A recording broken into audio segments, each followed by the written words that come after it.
નમસ્કાર દર્શક મિત્રો, આપ જોઈ રહ્યા છો 24 ન્યૂઝ ગુજરાત, જ્યાં સમાચાર છે સત્યના પક્ષે અને જનતાના માટેની લડત છે નિરંતર.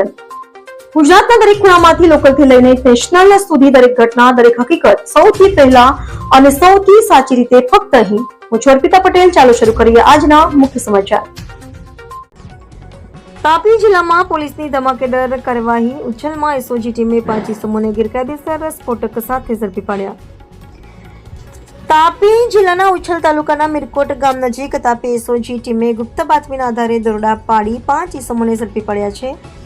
આ ઇસમો વિના લાયસન્સના સ્ફોટક પદાર્થોનો ઉપયોગ કરીને માછલી પકડતા હતા, જે કાયદા મુજબ ગંભીર ગુનો છે.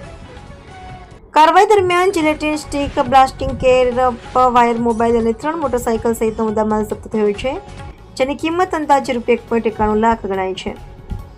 ઝડપાયેલા ઇસમોમાં પાઉલભાઈ, જિગ્નેશભાઈ, શૈલેષભાઈ, ઇલેશભાઈ અને નીતેશભાઈ ગાવિતનો સમાવેશ થાય છે. બધા તાપી અને નંદુરબાર જિલ્લાના રહેવાસી છે.